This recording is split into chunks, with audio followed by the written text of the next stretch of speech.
So I should introduce myself. And I am a journalist from Freetown in Sierra Leone with roots in Lagos.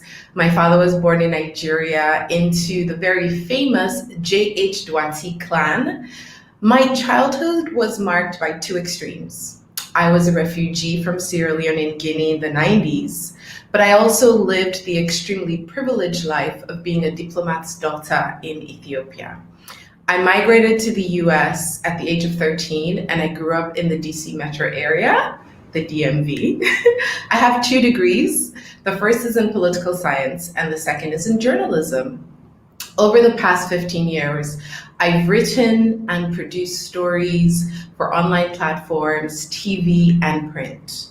I've also, and I'm really proud of this, it's probably my most proud achievement, I've traveled by road from Dakar to Bamako, Freetown to Monrovia, Accra to Ouagadougou, and Accra to Lomé. I've also visited Gabon, Nigeria, Rwanda, Kenya, and South Africa. Over the last 15 years, I've written thousands of blog posts, stories, and conducted hundreds of interviews. Some of the things I've written don't even have my name on it. Why have I created the African Expert Show? Well, the reason why I've created African Experts is to pick the brains of the continent's brightest minds. Africa has 54 countries. While our culture, geopolitics, and history of state formation make the African development narrative singular, each country is dynamic and complex. I'll be engaging with African experts in conversation to educate and inform Africans on the continent and in the diaspora on current issues and trends.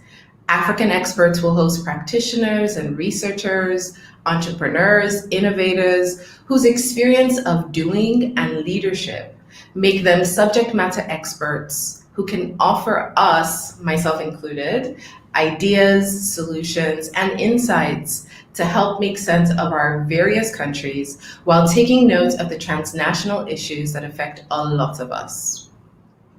It is exactly a year since all African countries and the world registered early cases of the coronavirus. On today's show, we'll be looking back at the first year of the pandemic and its impact on public health on the continent, Ghana's COVID-19 response, vaccine rollout, vaccine fears, and what you need to know today to continue to protect you and your community during the pandemic.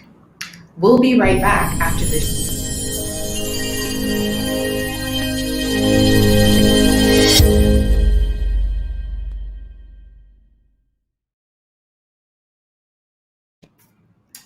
Welcome, Akwaba Kabo. I'm Vickie. Thank you for joining us. So, before we dive in, let's meet African public health expert Nana Kofi Quakyi from Ghana. Let me first of all read you his very impressive bio. Be ready to be amazed. See African excellence and expertise. Nana Kofi is a doctoral candidate and research fellow in the Department of Health Policy and Management at New York University School of Global Public Health. He has spent 4 years as an adjunct assistant professor there. He is a health economist and policy analyst, specializing in healthcare systems and health services research with a particular focus on financing and provider payments mechanisms. He teaches courses at the undergraduate and master's level and received New York University's Future of Africa Award in the faculty category in 2018, becoming the youngest recipient of that honor.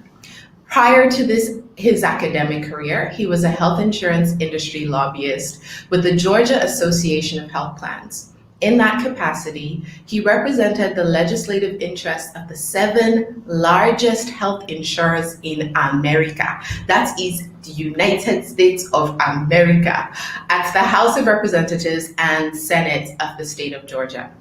Nana Kofi is also a political strategist with a specialization in campaign operations and voter engagement. He previously served as a national coordinator in the state operations and political engagement team for the 2016 presidential campaign of Secretary Hillary Rodham Clinton. Yes, I was with her, I'm still with her, where he designed and supervised the asset management protocols for 35 states from their headquarters in Brooklyn. He's a former chapter president and national board member of St. Anthony Hall, the oldest collegiate literary society in the United States, and was the first African to hold either position since its foundation in 1847. He's an alumnus of Columbia University and holds a BA in neuroscience and behavior science, African Studies, and Pre-Medical Studies. And he also holds a Master's in Public Health, Policy and Management from the Rollins School of Public Health at Emory University. Oh my God. Incredible. Nana Kofi, thank you so much for coming on the show. I've been following you for a year. Throughout this pandemic, you've kind of been my beacon. And so I'm so happy that you're here. But before we go, just a word to our audience, a quick reminder that this is a live discussion. Please feel free, if you're watching, wherever you're watching, to share your thoughts, comments, and to ask questions in the comment section. Also, I don't know where you are, but me, I am in Ghana, in West Africa.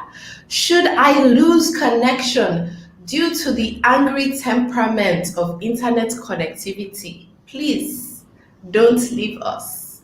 We will be right back. Don't be frustrated, okay? We have to deal with the internet with the attitude that it brings us. Don't leave, we'll be right back. Okay, so let's jump right into the conversation. Like I said, I've been following you on Twitter for most of the year, and you've been like, whenever I've heard news about what's going on with COVID-19, I run to your page. What's Nana saying? I need to know. But before we get into that, I think it'd be really good to hear your personal journey into public health. How did you know that this was the field for you? And for those of us who are watching across the continent, of course, not everybody know what public health is as a discipline. If you could give us just a quick synopsis and then tell us your journey. Sure.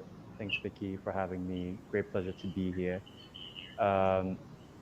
So public health really is a broad field of study where we look at a wide variety of things that go into promoting health, preventing disease, increasing the quality of life and expanding the length of life.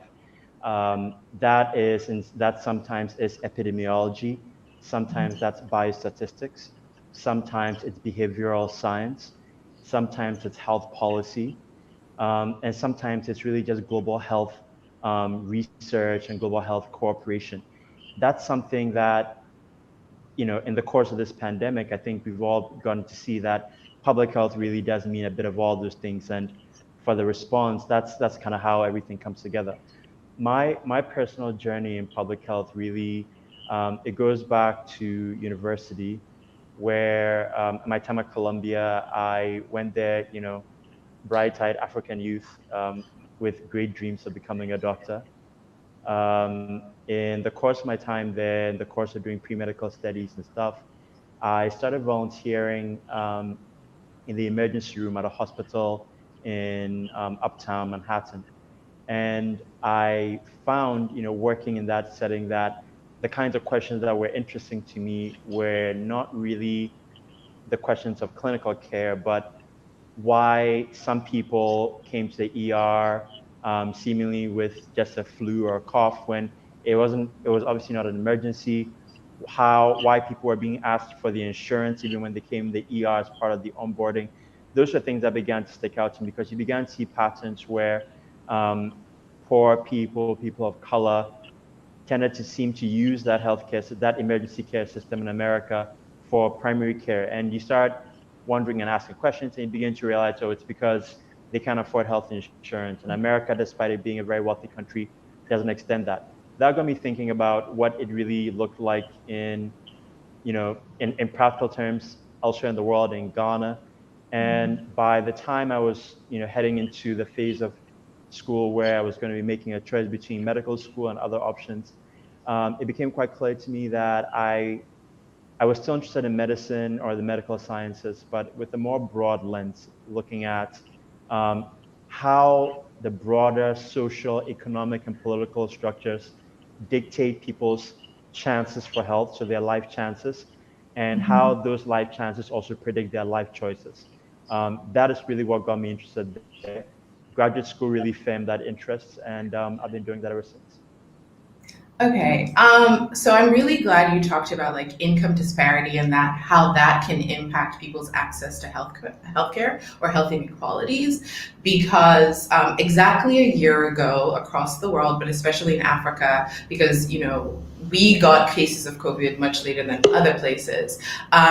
You and I both know the kinds of predictions that were going on, the foreboding of what would happen to Africa, what would happen to African countries in light of our weak healthcare systems. We were told that COVID-19 would decimate Africans. To what extent do you feel like this has come to pass? Well, I think those early predictions have largely been avoided. The question that I think public health and medical scientists are engaged in or ought to be engaged in right now is the why. The why comes up because it's important that we can pinpoint exactly what has happened here, so that we can know how that factors into preparedness for future pandemics. One of the, there have been many theories as to what we've seen on the continent, but many of those early predictions kind of were based on early data that came out of China, out of South Korea, out of Italy, where a lot of the cases that they were picking up in their hospitals, and therefore a lot of the cases that they were basing their data on, were largely people who were middle aged and older, had some pre-existing conditions, and you saw even in that early data that there was a clear gradient where the older people they're more likely to have comorbidities, and the more likely they were older and had comorbidities, the more likely they would have to have severe COVID and die from it. Now, if you compare the average age in sub-Saharan Africa to the average age in let's say Europe, in Nigeria, the average age is 19, in Ghana is 20 and a half. So you look at what that means for the majority of people, even if you have the large numbers of people, the share of people who are actually in that kind of over 60 kind of nominal at-risk group, it's fairly small. In Ghana, it's actually under 15%. So, So are you it's not, yeah. are you saying that our low life expectancy, which is when you think about it, is really morbid? Like because our population pyramid is more fatter at the bottom and thins out really, really thin. Like a place like Sierra Leone, life expectancy is 53. Are you saying that what helped us with COVID is because we don't have a lot of old people? Like most people don't live as long. Well, it's not really life expectancy, and it's important to clarify. The life expectancy issue often gives this logical fallacy where what we're really picking up in life expectancy, the reason why Africa's average tends to be lower than the rest of the world is because we have a very high rate of under five mortality, and that drives down our whole average. It's not that people don't really live long or have that, but under five mortality is just so low elsewhere in the world that their average is really weighed up by people living their normal life course, whereas for us it's dragged down. But what we are looking at there is the fact that it's about kind of growth rates, population growth rates in the last 30 years, where the African continent had a significant boom in the population growth rates. Again, because of that under five mortality question, a lot more kids are surviving to that under five mortality risk group because of vaccinations, because of better care. So as that has expanded in Africa in the last 25 years, that population has also expanded in Africa significantly. That's why we're so heavy on the bottom. It's not that people are not, that's really one of the main reason why that's the case. So it's the reason why a population ratio is significantly tilted that way, and why naturally, if you look at as a share of population, a much smaller proportion of people are in that elderly group that are seem to have age-related bad outcomes. Okay. I think I'm starting to understand what you're saying, which is for those of you who maybe didn't follow the conversation, um, it's actually progress, right? That maybe like 20, 25 years ago, infant mortality was really terrible, right? Under the age of 5. We've done better, which means that people have lived beyond. And so we have that chunk, which is why like we have the Exactly. youngest population, I think of all the continents, Africans Exactly. have the youngest population, right? Okay, so you're from Ghana, I live in Ghana.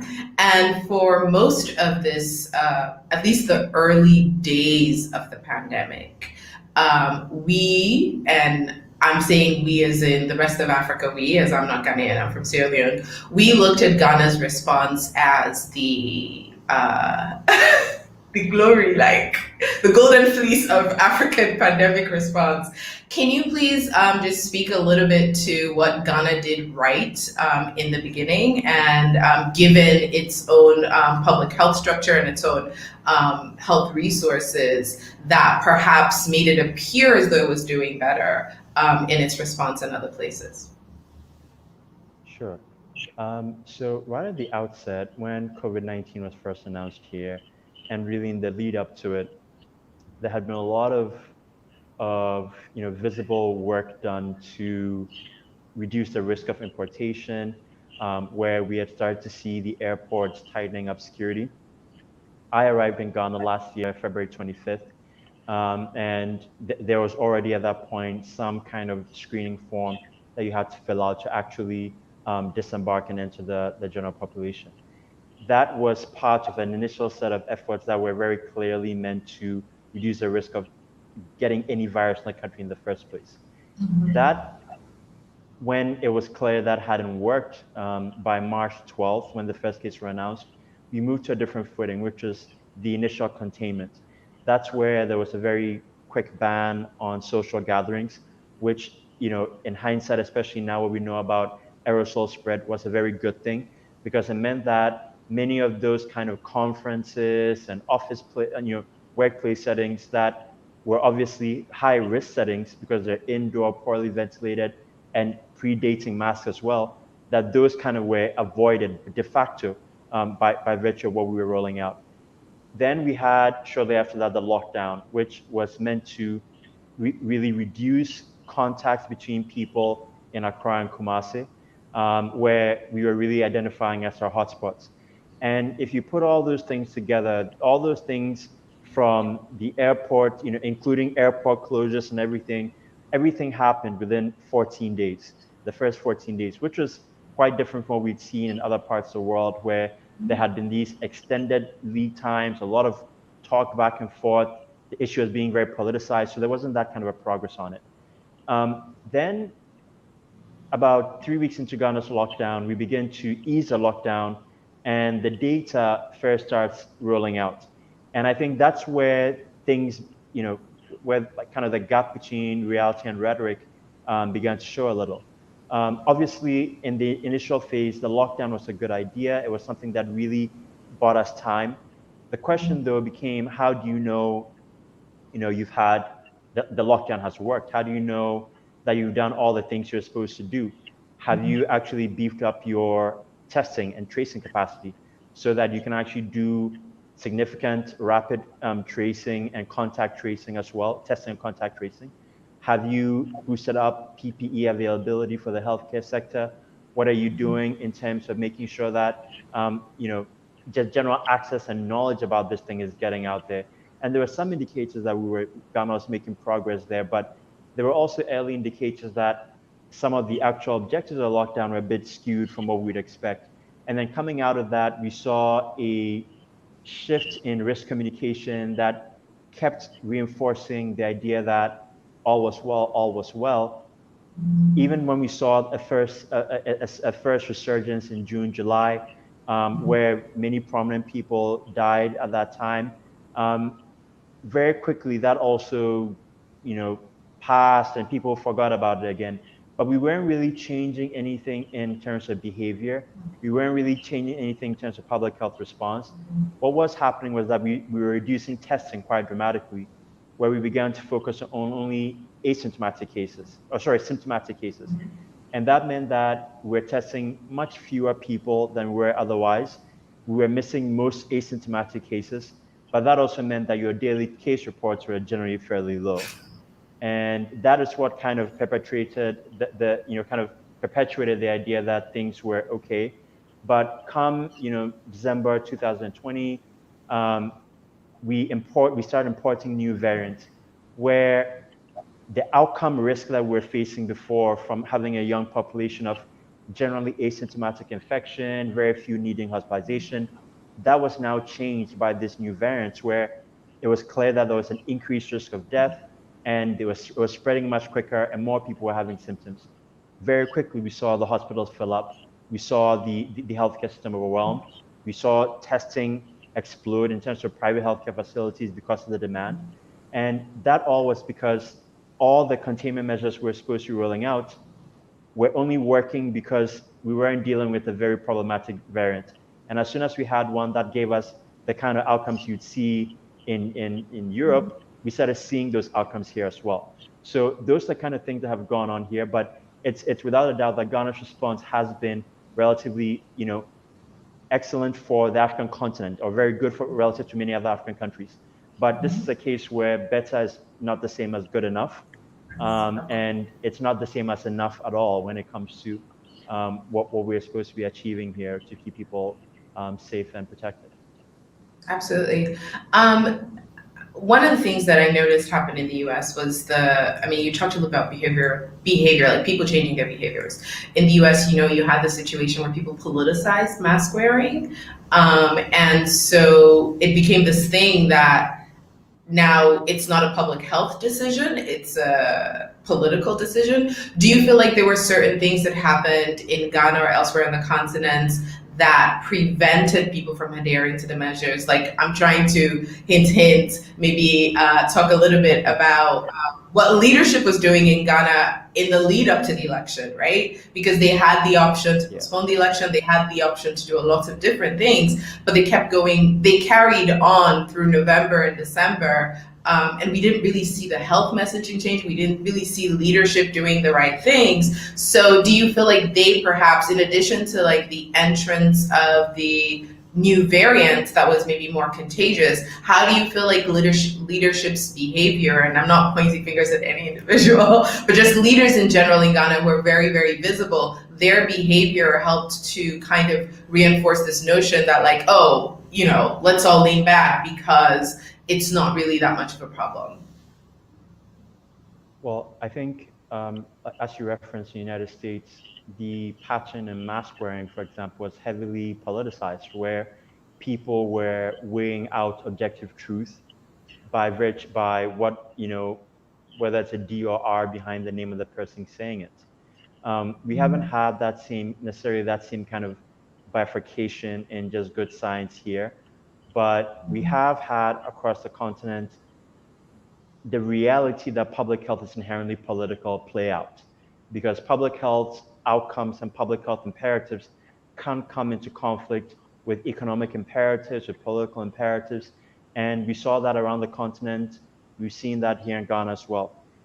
Um, One of the things that we've really struggled with here has been risk communication, getting people to understand exactly why it's important to do the things we have to do, to understand the reality of the risk of COVID-19, the extent of spread in Ghana, and what that would mean, for things like long COVID, for people who have had asymptomatic infections who then have gone on to have long-term fatigue, long-term issues with cognitive impairment. We know those are risks. So we know it's not just a question of live or die. There's issues of survival of COVID-19 that are also problematic. And all those things were part of risk communication, um, were expected to be part of risk communication, but we didn't really see that here. Then we end up having a political season, a campaign season, starting in around June and July, where a lot of the kind of messaging of caution and, COVID is still here begins to disappear. And we start hearing declarative statements like, large political rallies don't spread COVID-19, which is the kind of stuff that, defies reason, because what we're talking about here is rallies that people were attending and arriving in packed buses, Right. being in packed spaces together, sometimes indoors, going and spending recreational time after and during those rallies in closed spaces in eateries and other places, spending the Mhm. evening at bars, drinking and everything together, mostly not wearing masks, and then concluding that at a time where the main agency in Ghana that does seroprevalence studies to estimate the extent of past infections was saying that we probably had about 1 million past infections in our coronavirus environs alone. We were Wow. saying, the risk is not real. It's not really as big as it is. Numbers are going down. But in all that time, numbers were going down. We're saying all that stuff. Testing is also going down to a point where we at some point we're conducting 3 tests per 100,000 people per day, which is tiny, tiny, tiny for understanding what's going on. And that is kind of what cascades into the kind of cues people started taking from what they were seeing, where they Mhm. started saying things like, well, if there was COVID in Ghana, we would all be dead already because look at what Right. the politicians are doing. But that ignored the nuance of the fact that we're a younger population, so the way it would play out here in terms of widespread infections would be different from the West. And that obviously is exactly what happened when we imported new variants that caused the outcomes to look like Western outcomes, where suddenly people were scared again, people were aware that it was dangerous, but nothing had changed in terms of, us doing anything more risky because, in fact, the post-election period was a party season that fishtailed, dovetailed from the election season. But even in the early phase of that, people were still not convinced that the risk was great. Clubs were open, bars were open, and communication of those risks was really poor. And it wasn't until we started seeing a really significant surge in deaths that people began to really come back and say, okay, what has actually happened here during the campaign season? How has that influenced what's gone on here? And in our case, especially, it influenced people's perception of the seriousness of the situation. It influenced their ability to appreciate their individual risk. And it really did a lot to kind of undermine messaging by other public health authority parties, by independent public health advocates who were saying, look, if you look at the numbers, there's no way we can know where exactly we are. We Right. cannot say definitively things are getting better. And if you look at our behavior, everything there points to things getting worse. So all those calls for caution were kind of, got unheeded. But in December and January, the reckoning came. And unfortunately, that was what it took to kind of get us back on the straight and narrow. Right.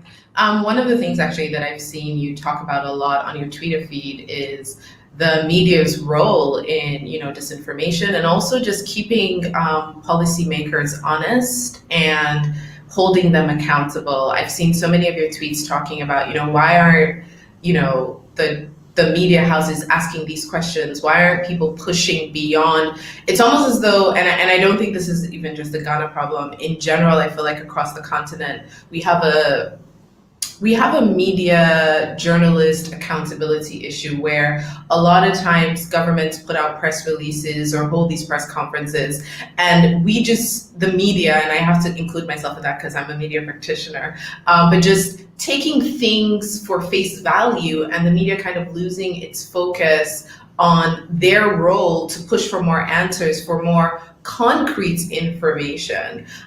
So what are some of the dangers? What are some of the dangers when the media doesn't hold government accountable, especially in context of a crisis, a public health crisis like this?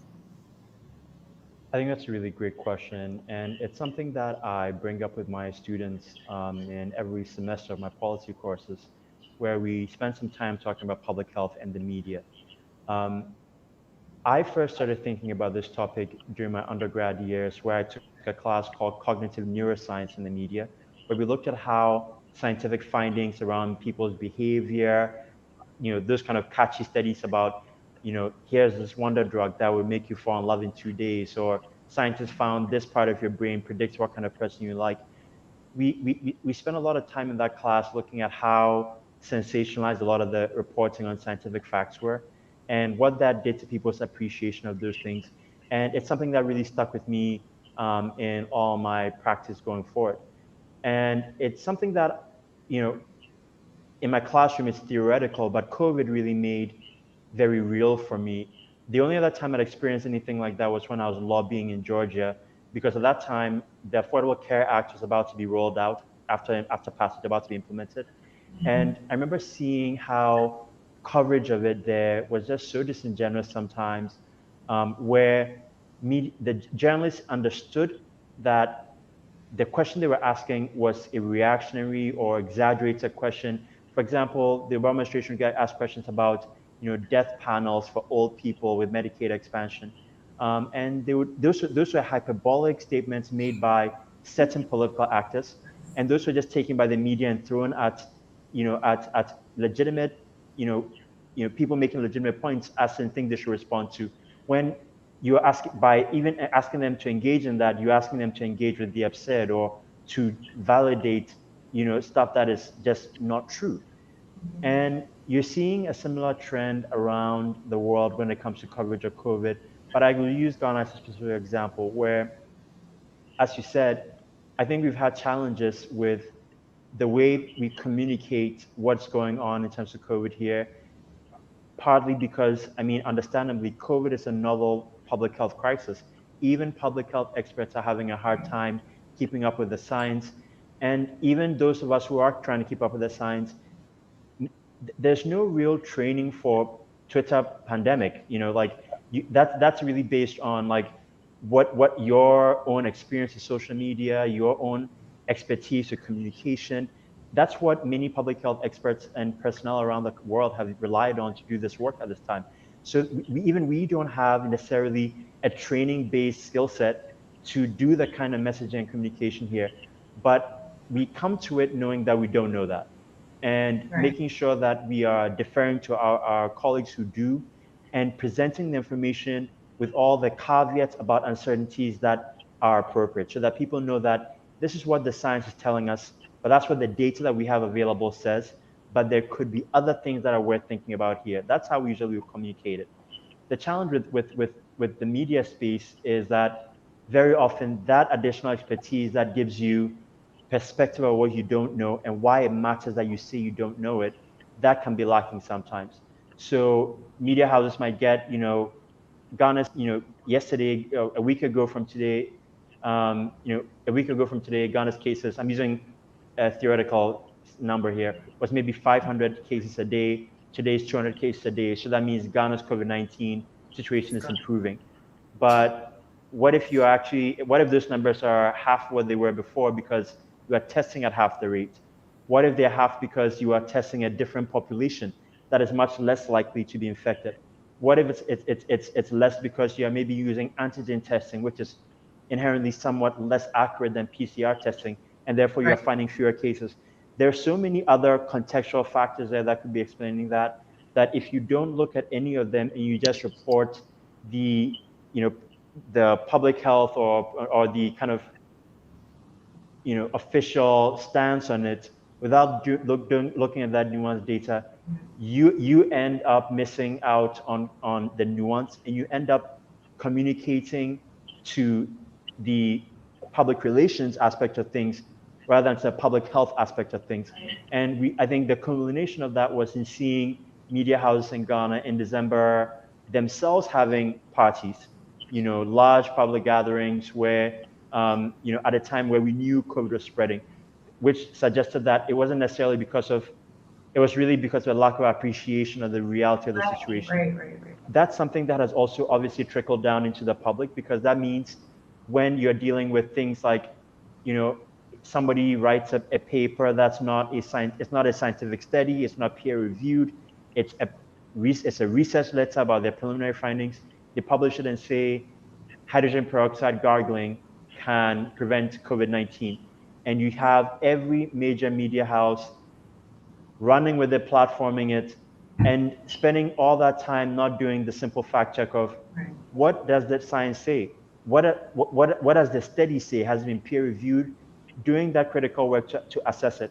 And you have as a result, this is a real example, as you know, you have as a result a 2-week period where, by virtue of a lack of, where there was no real commentary on it by public health authorities, and there was also no real, clear communication or filtering from the media to say, here's what the people are saying, but here's what the best knowledge and science says about this issue as well.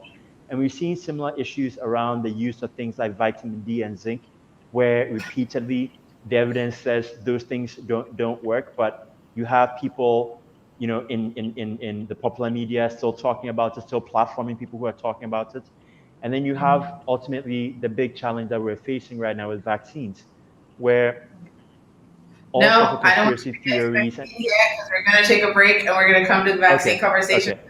Okay. I really want to focus on that because it's very important, because everyone is making decisions right now, and my production team has decided to go to a break right now because I think they had it already scheduled. So we're going on a break. Thank you, production team. Okay. Oh, this is CDC information to help people protect themselves. Yeah. Fantastic work, team, production team. I didn't even see.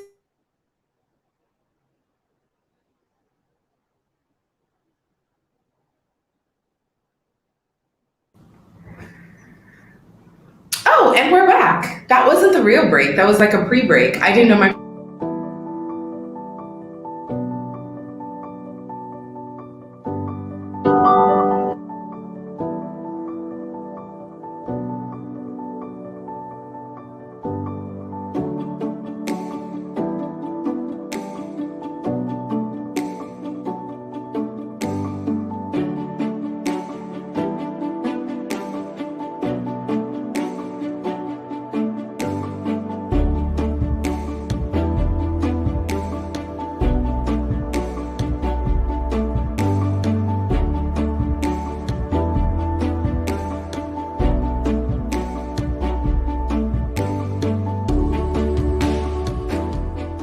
Il faut dire que moi-même, je suis d'hygiène.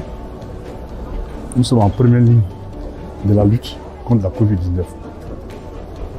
Je suis fier que le vaccin soit arrivé en Afrique, surtout en Côte d'Ivoire.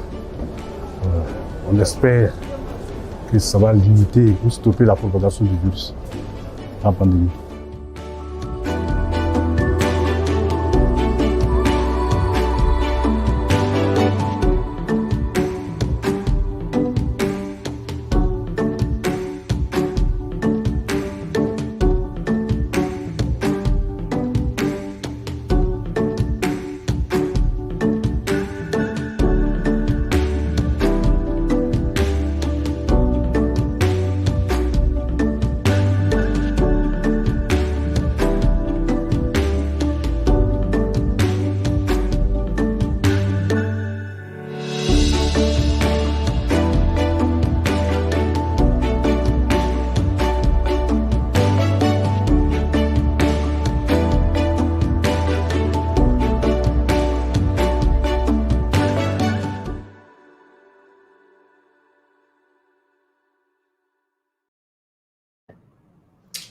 Thank you. And we're back. So welcome back to African Experts. That was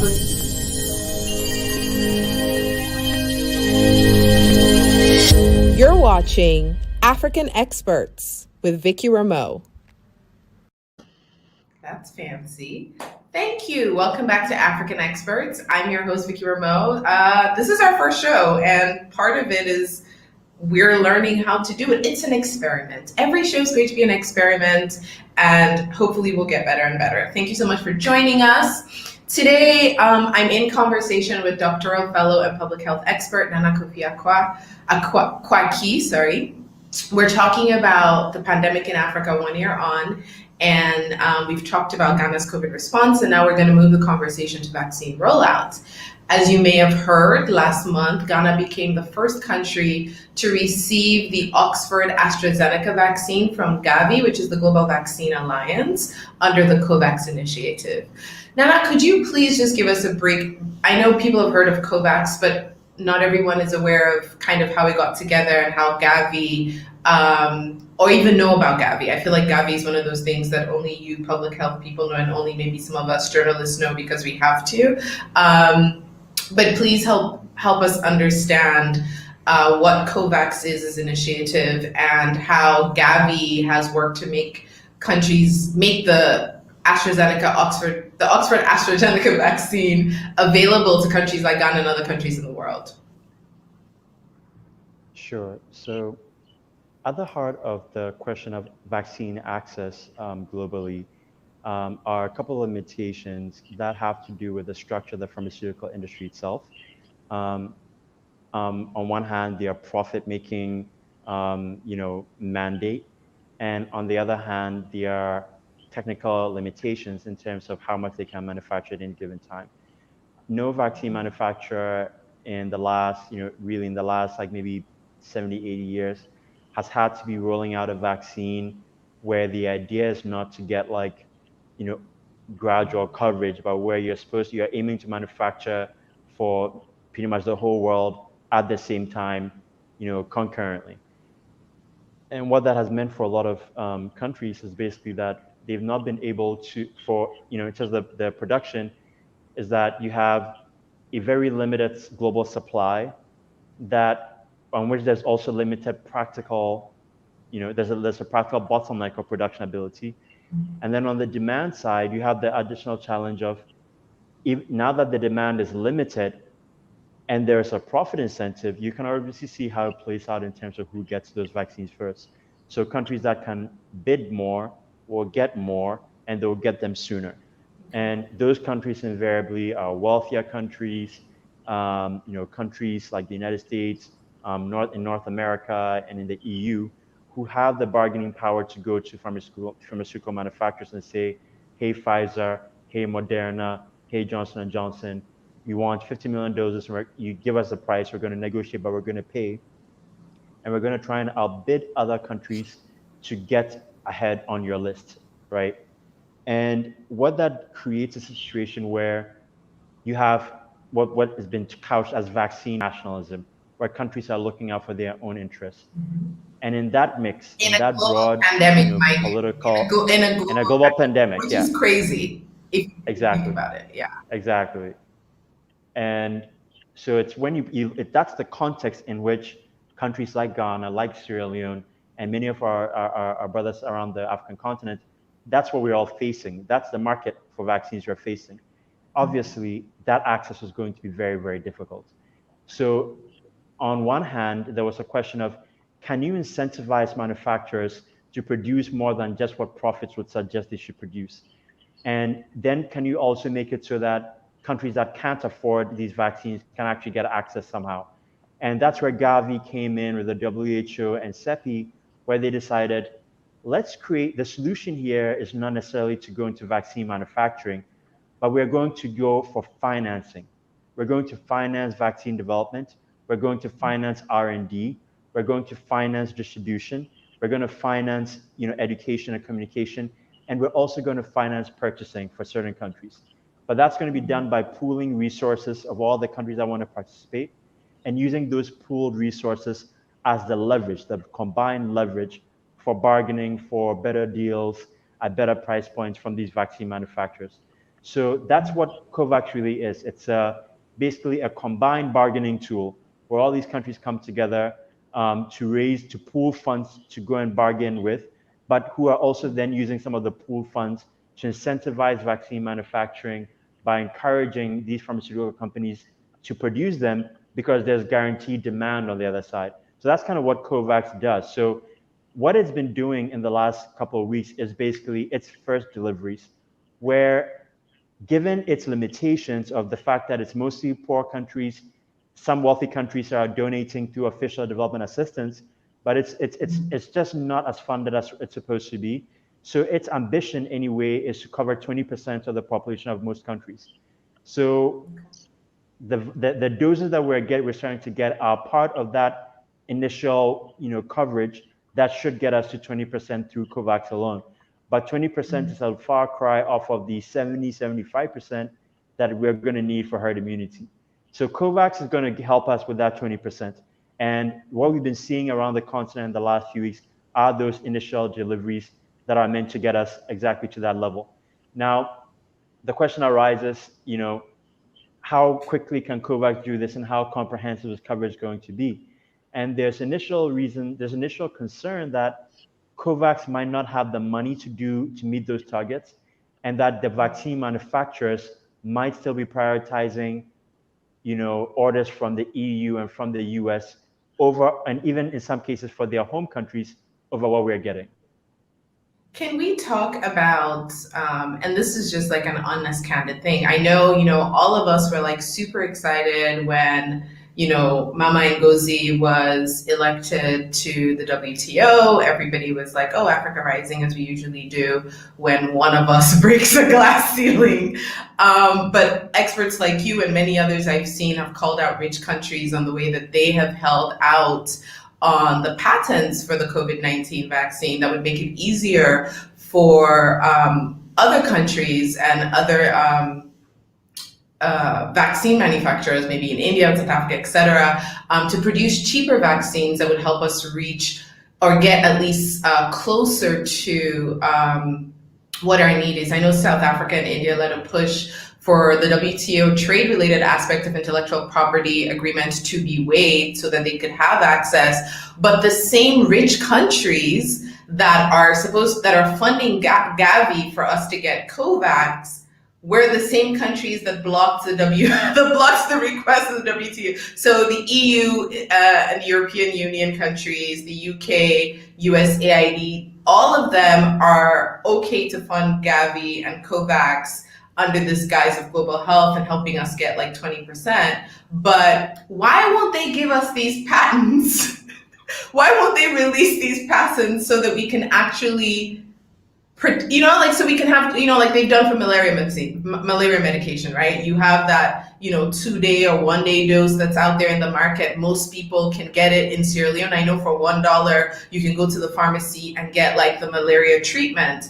That's the kind of, for something like this, that's the level we need vaccines to be, where countries, maybe it's not free, but it's affordable and accessible, right? Like they had to do with HIV/AIDS medication at some point, because other than that, people couldn't get access. And it killed millions and millions of people before these patents were waived. Why are wealthy nations, and I know this is so much like a political, a geopolitical issue, and it's a capitalism issue, but from a public health perspective, in the context of a pandemic, why do they not understand how it's in all of our best interest for them to waive these patents so that we can actually produce or manufacture these vaccines? Well, I think I've said on other platforms, and I'll say again here, I think what we're seeing in the vaccine distribution and access question is really, really unfortunate. From an ethical standpoint, it's totally unconscionable and deeply immoral. But from a public health standpoint, too, it's also incredibly myopic. It's myopic because it makes certain assumptions about the way COVID-19 works that all the science we have so far doesn't back up. And it's immoral because it is a manufactured bottleneck. It's a manufactured crisis in the midst of a global pandemic. There is capacity around the world at institutions like Louis Pasteur in Dakar, at facilities in Egypt and in South Africa, in Africa alone, that can manufacture some of these vaccines. In the case of South Africa, that could even manufacture some of these mRNA vaccines if they had the know-how and the knowledge as well in terms of exactly what goes into making these. And that continues to be blocked, or that knowledge sharing continues to be blocked at the WTO by, like you said, the USA, many countries, the EU has blocked, Japan, and some other countries around the world. And it speaks to a kind of, and I think this is where I put on my politics hat a little, it speaks to a kind of preference almost in the global public health dynamic and global public health thinking for charity over equity, where we are sitting in Ghana, for example, and saw pretty much every foreign mission in the country, doing a whole circus over the fact that 600,000 doses of COVAX vaccine had arrived in Ghana. 600,000 doses. We also got them exactly. in Sierra A lot of Leone. They had official launching. Exactly. We saw a lot of that when these very countries, in the case of the United States, for example, is sitting on tens of millions of doses warehoused and manufactured of AstraZeneca because they haven't approved it yet, who have pre-purchased almost all the vaccine supplies coming out of Johnson and Johnson.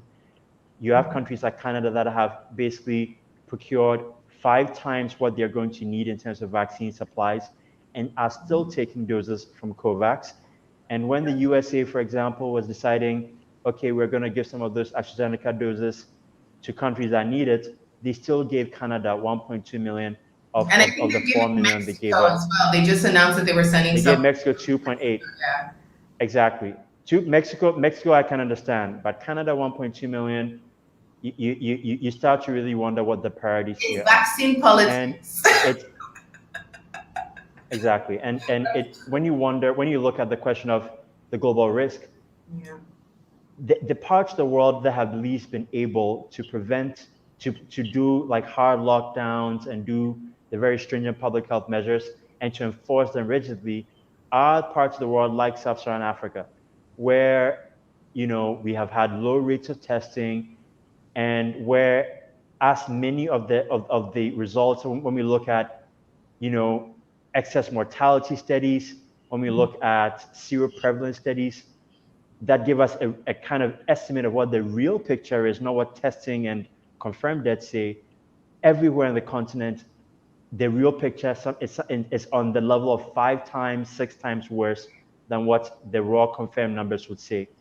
So we know that those are environments where there's high rates of transmission, and where those high rates of transmission make it more likely that we're going to find new variants. Right. And some of those new variants, surprise, surprise, may have the ability to bypass vaccine-acquired immunity. And that becomes more likely the longer it takes to vaccinate more of the population.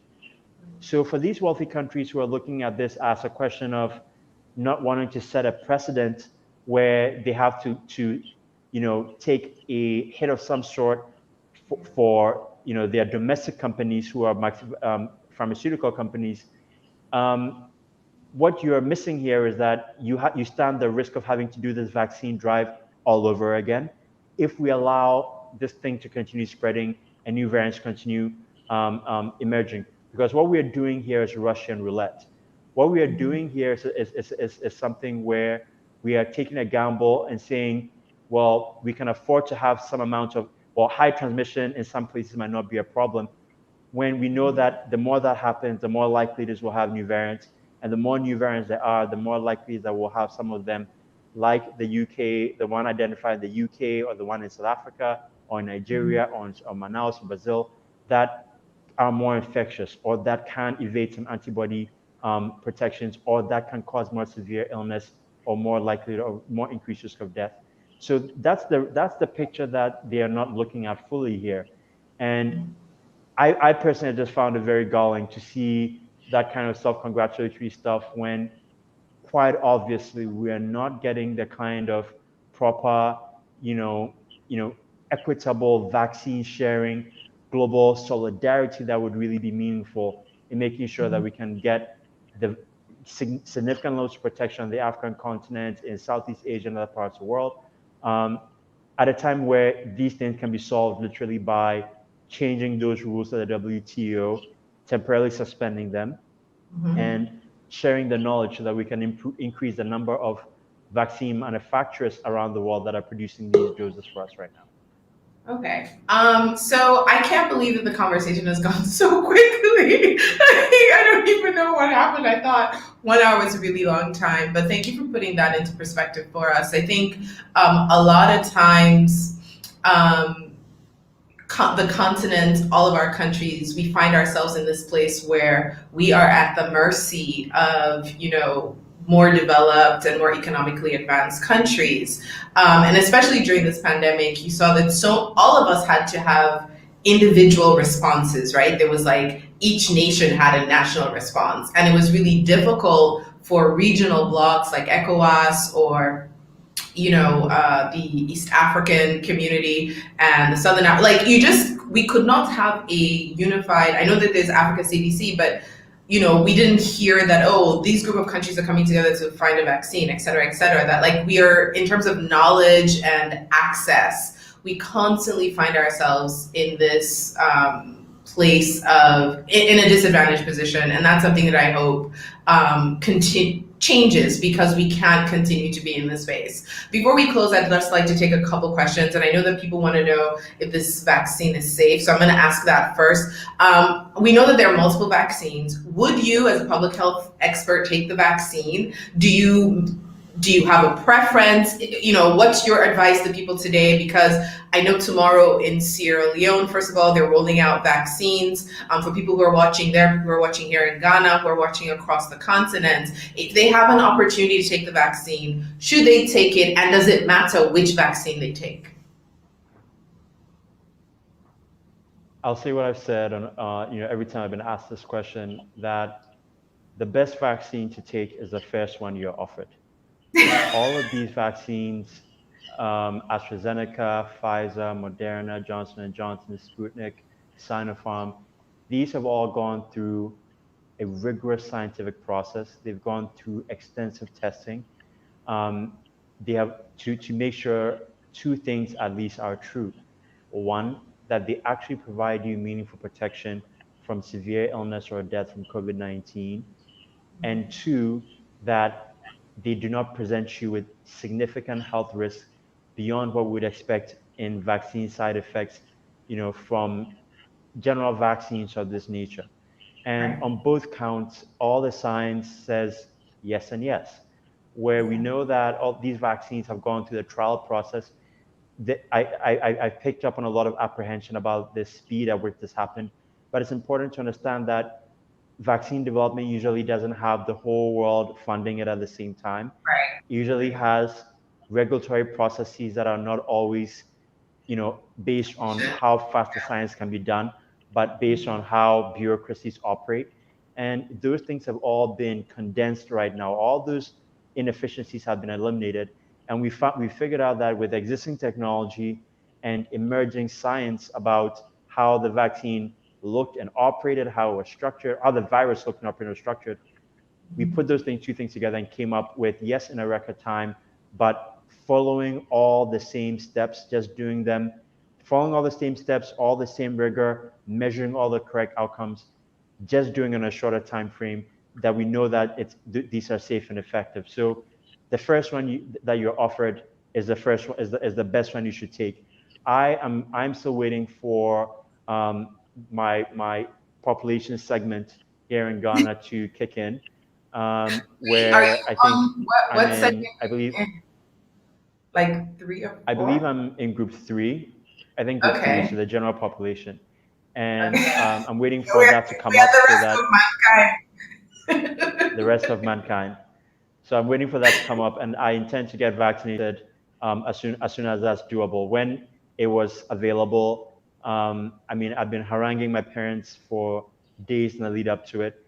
And, day one, I was at everybody's door, picking everybody up, my grandaunts, granduncles, everybody, to make sure that they got the jab. Yeah. That's the level of confidence I have in there, that I'm glad that people I love had the chance to get it. And it gives me great peace of mind. So there's nothing to be concerned about here. There are some side effects that people experience for the first 72 hours to a week, but those are normal, and most of those are, nothing beyond what you usually expect for a vaccine.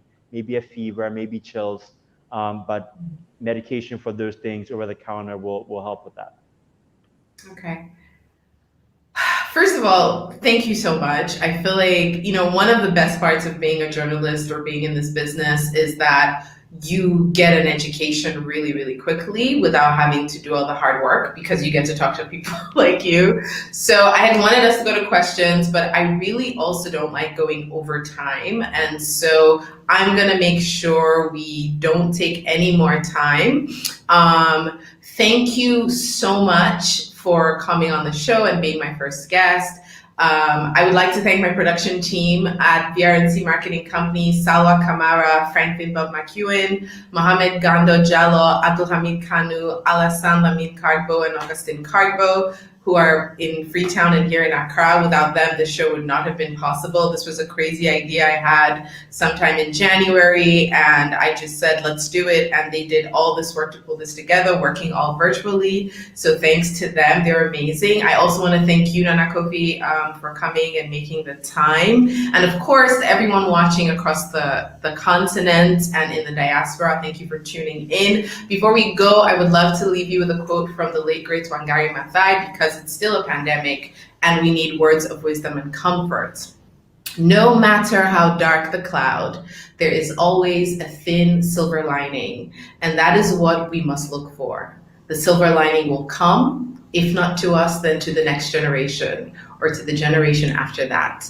And maybe with that generation, the lining will no longer be thin. That was Wangari Maathai. Thank you so much. Don't forget to, right?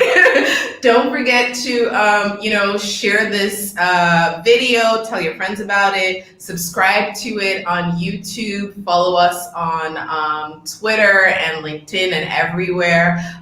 You can also check africanexperts.net to find out more about Nana Kofi. There will be a blog post up tomorrow, and this video will also be embedded. Thank you so much. Una tata. Bye. Bye, Vickie. Thanks for having me. Thank you.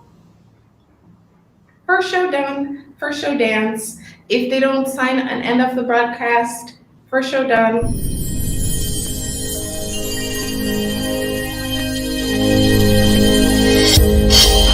Yay!